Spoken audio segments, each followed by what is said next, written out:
Hello everyone, welcome to Algo Bangla 29.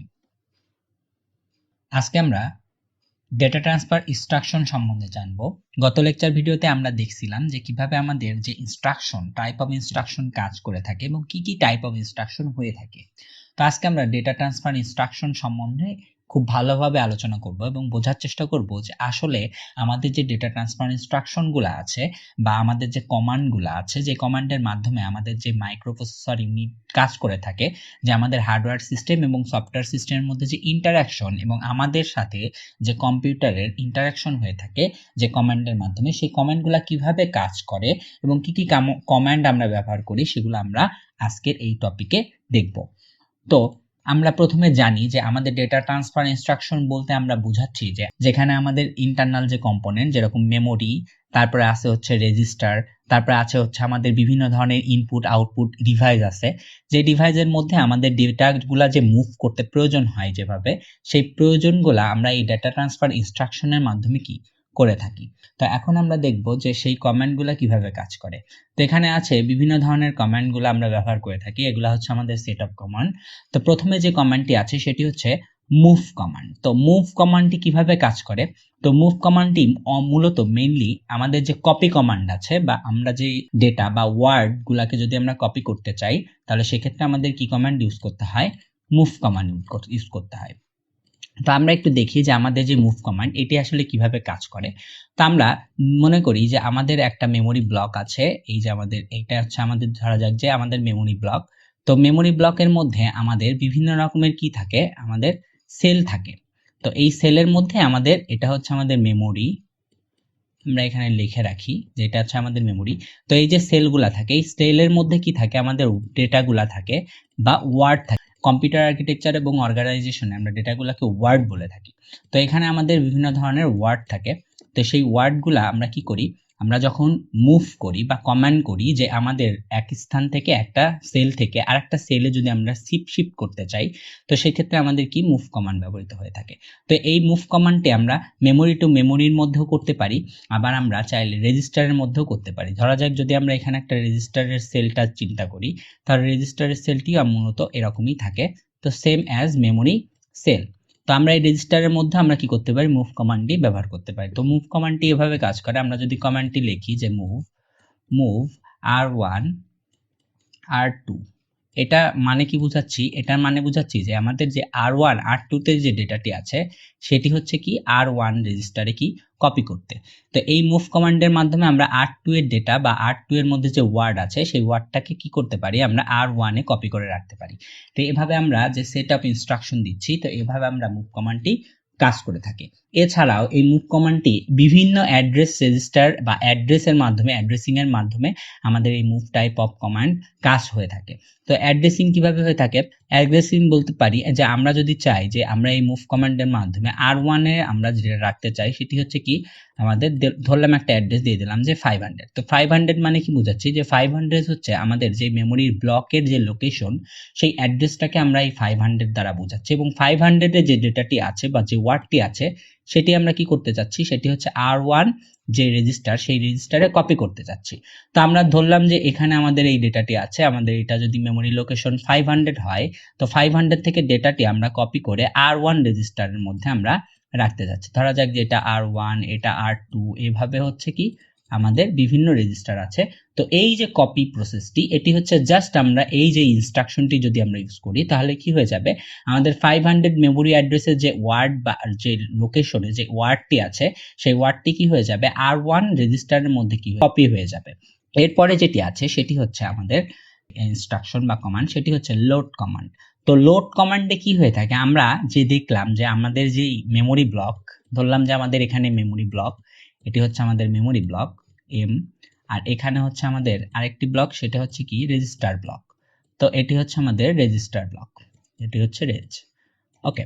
তো register block, এই যে লোড কমান্ডটি কি হয়ে থাকে, লোড কমান্ডটি মূলত আমাদের যে অ্যাকুমুলেটর রেজিস্টার আছে, আমাদের রেজিস্টার বিভিন্ন ধরনের আছে, আমরা জানি যে রেজিস্টার ডেটা রেজিস্টার আছে, তারপরে আছে অ্যাড্রেস রেজিস্টার, তারপরে আছে অ্যাকুমুলেটর, তারপরে আছে প্রোগ্রাম কাউন্টার, তারপর আছে কি ইনপুট রেজিস্টার, আউটপুট রেজিস্টার, বিভিন্ন ধরনের রেজিস্টার আছে। তো তার মধ্যে যে অ্যাকুমুলেটর যেটি আছে সেখানে কি হয়, সেখানে আমাদের মেমোরি থেকে কোনো ডেটা যখন আমরা লোড কমান্ড ইউজ করি তখন আমাদের কি হয়ে যায়, মেমোরি থেকে ডেটাটি সেই অ্যাকুমুলেটর রেজিস্টারে কি হয়, লোড হয়।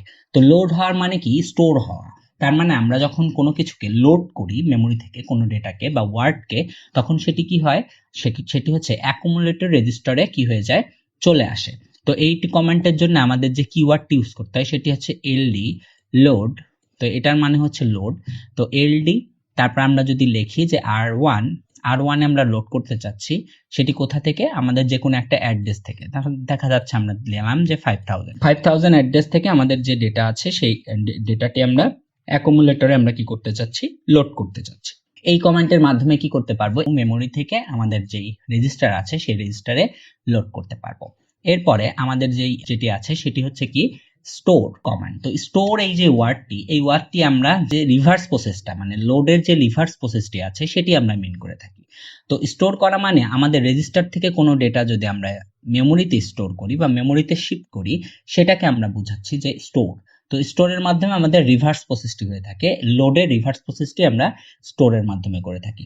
তো স্টোরের জন্য যে আমরা কিওয়ার্ড, যে ইনস্ট্রাকশনের কিওয়ার্ডটি ব্যবহার করা হয়ে থাকে সেটি হচ্ছে এসটিএ ব্যবহার করে আমরা সেম কোডটি যদি আমরা জেনারেট করি তাহলে আমাদের কি হয়ে যাবে, অ্যাকুমুলেটরে যেই রেজিস্টারের মধ্যে আমাদের যে ডেটাটি আছে বা ওয়ার্ডটি আছে সেই ওয়ার্ডটি আমাদের মেমোরিতে স্টোর হয়ে যাবে। এভাবে আমরা রেজিস্টার টু মেমোরিতে যে কমিউনিকেশন করে থাকি সেই কমিউনিকেশনের মাধ্যমে আমরা কি হয়ে থাকে, বিভিন্নভাবে ডেটা কি ট্রান্সফার করে থাকি। এরপরে যেটি আছে সেটি হচ্ছে আমাদের এক্সচেঞ্জ বা সোয়াপ।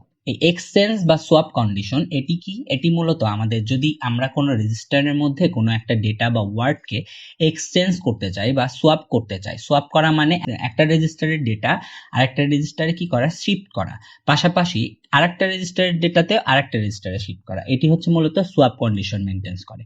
তো সোয়াপের কারণে আমরা যদি সোয়াপ করতে চাই তাহলে সেক্ষেত্রে আমাদের যে কিওয়ার্ডটি ব্যবহার করা হয় সেটি হচ্ছে এক্সচেঞ্জ। এই এক্সচেঞ্জ কিওয়ার্ডের মাধ্যমে আমরা কি করতে পারি, যে কোনো রেজিস্টার টু রেজিস্টারে আমরা ডেটা এক্সচেঞ্জ করতে পারি। এর সাথে আমরা যদি চাই সেটা মেমোরি টু মেমোরিতেও করতে পারবো। এইখানে আমাদের কমান্ডটি যেভাবে লিখতে হবে সেটি হচ্ছে এক্সচেঞ্জ।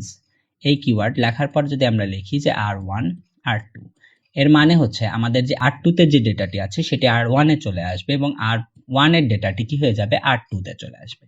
তো এটি ছিল আমাদের এক্সচেঞ্জ বা সোয়াপিং এর প্রসেস। তো এর মাধ্যমে কি হয়ে থাকে, এর মাধ্যমে যে আমাদের রেজিস্টার আছে এবং আমাদের যে মেমোরি ব্লকগুলো আছে তারা একে অপরের সাথে কি করে, ইন্টারঅ্যাক্ট করে, যে একটা ব্লকের সাথে আরেকটা ব্লকের ইন্টারাকশন। এই যে এক্সচেঞ্জ, এই এক্সচেঞ্জের যদি আমরা এক্সাম্পল হিসাবে দিই তাহলে আমরা বলতে পারি যে যখন আমাদের একটা ব্লকে টোটালি আমাদের ব্লকটি ফুল হয়ে যাবে বা মেমোরি যদি ফুল হয়ে যায়, সেক্ষেত্রে আমরা যদি কোনো একটা ভিন্ন ব্লকে যদি আমরা ডেটা ট্রান্সফার করতে চাই তাহলে আমাদের এই এক্সচেঞ্জ কিওয়ার্ডটি বা এক্সচেঞ্জের মাধ্যমে, এই ইনস্ট্রাকশনের মাধ্যমে আমরা ডাটাকে কি করতে পারি, ট্রান্সফার করতে পারি এক ব্লক থেকে আরেকটা ব্লকে। এরপরে যেটি আছে সেটি হচ্ছে আমাদের ইনপুট। যখন আমরা মেমোরি থেকে কোনো একটা ইনপুট ডিভাইস, যেই ডিভাইসগুলো আছে যেরকম আমাদের যে কিবোর্ড আছে, তারপর আমাদের মাউস আছে, এই যে বিভিন্ন ধরনের ইনপুট যে ডিভাইসগুলো আছে, এই ইনপুট ডিভাইসের মাধ্যমে যখন আমরা কোনো সেট অফ ইনস্ট্রাকশনস বা ওয়ার্ডগুলোকে আমরা মেমোরিতে স্টোর করতে চাই, তো সেক্ষেত্রে আমাদের কি হয়, তো সেক্ষেত্রে আমাদের এই যে ইনপুট ডিভাইসের বা ইনপুট ইনস্ট্রাকশনের কি প্রয়োজন পড়ে। এর পাশাপাশি আছে সেম ভাবে আমাদের আউটপুট ডিভাইসও আছে, যে আউটপুট ডিভাইস যেগুলো আছে যেরকম প্রিন্টার, সেই আউটপুট ডিভাইসের ক্ষেত্রেও আমাদের সেম প্রসেসটি কাজ করে থাকে, যে সেখানে আমাদের কি হয়, যে মেমোরি থেকে আমাদের আউটপুট ডিভাইসে কি হয়ে থাকে, ডেটা এক্সচেঞ্জ হয়ে থাকে। এটি হচ্ছে আমাদের আউটপুটে ক্ষেত্রে ব্যবহার হয়ে থাকে। এবং লাস্ট যে আমাদের কমান্ডটি আমরা দেখব সেটি হচ্ছে আমাদের পুশ এবং পপ কমান্ড। তো পুশ পপ কমান্ড কিভাবে কাজ করে, তা আমরা জানি যে পুশ এবং পপ কমান্ড আমাদের মেইনলি যদি আমরা কোনো একটা সিস্টেম বা কোনো একটা মেমোরিকে যদি স্ট্যাক হিসাবে চিন্তা করি তাহলে সেটির ক্ষেত্রে আমরা কি করতে পারবো, পুশ এবং পপ কমান্ডটি ব্যবহার করতে পারবো। তো মেমোরিতে যদি আমরা স্ট্যাক হিসাবে কল্পনা করি বা স্ট্যাক হিসাবে আমরা যদি ইমপ্লিমেন্টেশন করি, তো স্ট্যাক কি প্রপার্টি মেনটেন করে, আমরা সবাই জানি যে স্ট্যাক হচ্ছে আমাদের লাস্ট ইন ফার্স্ট আউট, মানে আমাদের লিফো পদ্ধতি। তো লাস্ট ইন ফার্স্ট আউট তার মানে যেটি লাস্টে আসবে সেটি কি হয়ে যাবে, ফার্স্টে প্রিন্ট হবে বা ফার্স্টে আউটপুটে যাবে। তো এই প্রপার্টি যদি আমরা মেনটেন করতে চাই তাহলে সেক্ষেত্রে আমাদের পুশ এবং পপ অপারেশনের ব্যবহার হয়ে থাকে। সেক্ষেত্রে কোনো একটা ডেটা বা ওয়ার্ডকে যখন আমরা পুশ করব তখন সেক্ষেত্রে আমাদের যেই লাস্ট যে ব্লকটি আছে সেই ব্লকটিতে কি হয়ে যাবে, স্টোর হবে প্রথমে। তারপরে যদি আমরা সেটিকে আবার পপ করি তাহলে যেটা লাস্টে আসছিল সেটি কি ফার্স্টে আমাদের কি পপ হয়ে যাবে। এভাবে যদি আমরা বিভিন্ন ডেটা যদি আমরা ইনসার্ট করতে থাকি বা ওয়ার্ডগুলাকে স্টোর করতে থাকি অ্যাজ এ ইনপুট, তাহলে যেটি সবার লাস্টে আসবে মানে টপ অফ দ্য স্ট্যাক যেটি থাকবে, সেই টপ অফ দ্য স্ট্যাকের যে এলিমেন্ট বা ওয়ার্ড আছে, সেই ওয়ার্ড বা ডেটা আছে, সেই ডেটাটি কি হয়ে যাবে, পপ যদি করি আমরা বা পপ অপারেশন করি তাহলে সেক্ষেত্রে সেই ডেটাটি ফার্স্টে কি হয়ে যাবে, আউটপুটে শো করবে। এটি হচ্ছে মূলত আমাদের যে ডেটা ট্রান্সফার ইনস্ট্রাকশনগুলি আছে সেই ইনস্ট্রাকশনগুলো মূলত এভাবে আমাদের কি কাজ করে থাকে। তো এই ছিল হচ্ছে আজকের ডেটা ট্রান্সফার ইনস্ট্রাকশন নিয়ে ভিডিও। এবং আপনাদের যদি এই ভিডিওতে কোনো সমস্যা হয়ে থাকে বা কোনো কিছু বুঝতে অসুবিধা হয় তাহলে অবশ্যই আমাদের কমেন্ট বক্সে জানাবেন। এবং আমাদের চ্যানেলের ভিডিও যদি আপনার ভালো লেগে থাকে তাহলে অবশ্যই লাইক দিবেন এবং কমেন্ট করবেন এবং অবশ্যই আমাদের চ্যানেলকে সাবস্ক্রাইব করবেন যাতে আপকামিং যে নেক্সট ভিডিওগুলো আছে সেই ভিডিওগুলো আপনারা সহজেই কি পেতে পারেন। এবং অবশ্যই বেল আইকনে ক্লিক করে দিন যাতে আপনারা নোটিফিকেশন পেয়ে যান যে যখন আমাদের যে কোনো নতুন ভিডিও আপলোড করা হবে সেই ভিডিওগুলো যাতে আপনারা পেয়ে যান।